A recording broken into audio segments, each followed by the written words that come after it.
Alhamdulillah sehat, Bu. Ya, alhamdulillah. Ibu ada sesi coaching ya hari ini dengan Pak Riko? Iya, Bu, rencananya saya dengan Pak Riko akan melakukan coaching jam 10 nanti, Bu. Kehadiran saya di sini menjadi pengamat ya, observer untuk coaching yang Bu Rani dan Pak Riko lakukan. Apakah Ibu sudah siap untuk proses coachingnya? Iya, Bu, saya sudah siap, Bu. Oke.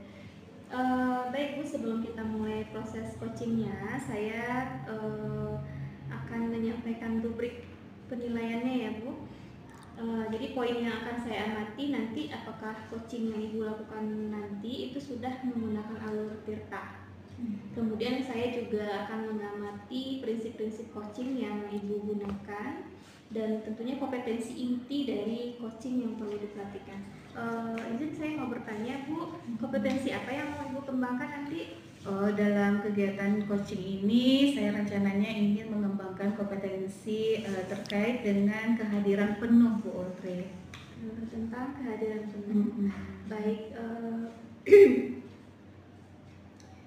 berarti fokus pada kompetensi kehadiran penuh ya.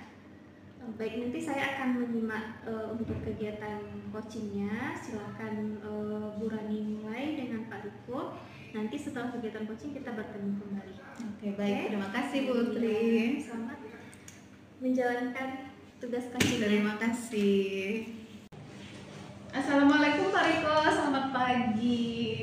Waalaikumsalam warahmatullahi wabarakatuh. Bu, selamat pagi juga, Bu. Bagaimana kabarnya Pak Riko pagi ini?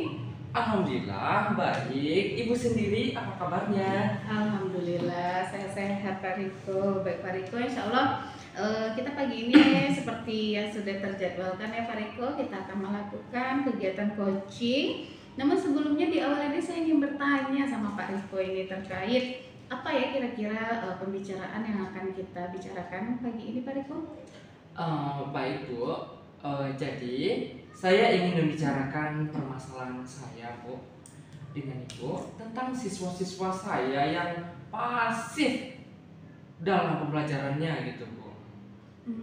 Berarti di kelas Pak Riko dalam pembelajaran siswa itu masih pasif ya Pak Riko ya. Iya.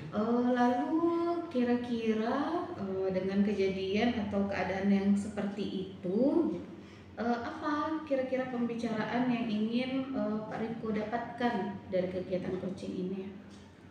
Iya, jadi saya ingin di akhir pembicaraan kita ini, Bu, saya ingin menemukan bagaimana langkah-langkah atau solusi, bagaimana caranya saya dapat meningkatkan kreativitas siswa dalam belajar. Begitu, jadi siswa itu jadi lebih semangat lagi belajarnya, Bu. Gitu. Oke, berarti Pak Riko ingin siswanya itu lebih semangat, lebih aktif dalam pembelajarannya. Kira-kira menurut Pak Riko siswa yang aktif dalam pembelajaran itu seperti apa Pak Riko? Menurut saya siswa yang aktif, Bu, kalau menurut pengamatan saya itu dalam pembelajaran yang pertama dia selalu menyimak saat menjelaskan atau ada kawannya nanti yang presentasi, kemudian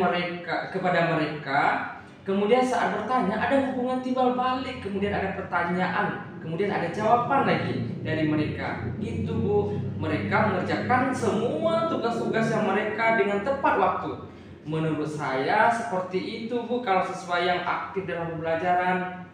Oke, kira-kira menurut Pak Riko dari suasana atau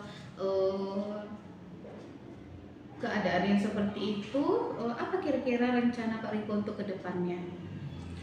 Oke, menurut saya, Bu, mereka nggak aktif itu disebabkan yang pertama mungkin saya kurang tahu, Bu, karena saya belum pernah melakukan survei atau bertanya langsung kepada mereka.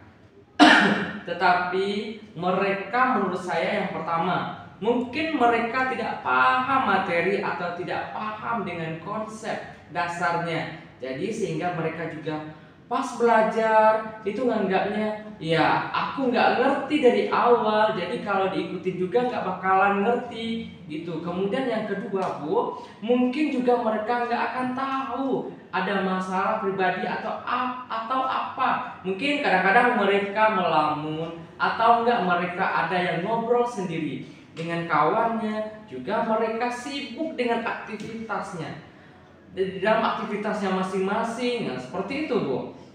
Oke, kira-kira apa rencana Pak Riko untuk kedepannya Pak Riko?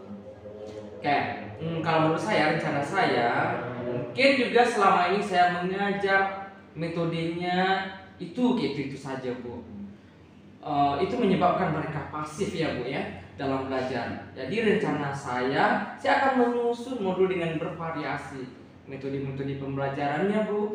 Jadi nggak itu aja. Kalau misalnya saya ngajar mereka nggak bisa nebak, oh lagi ini lagi itu lagi gitu lagi. Jadi saya akan berusaha untuk menyusun modul secara bervariasi.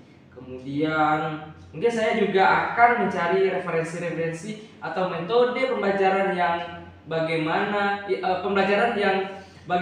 yang bisa meningkatkan antusias bagi siswa saya Bu. Gitu. Oke, dari rencana yang Pak Riko susun tadi, kira-kira siapa yang akan Pak Riko libatkan dalam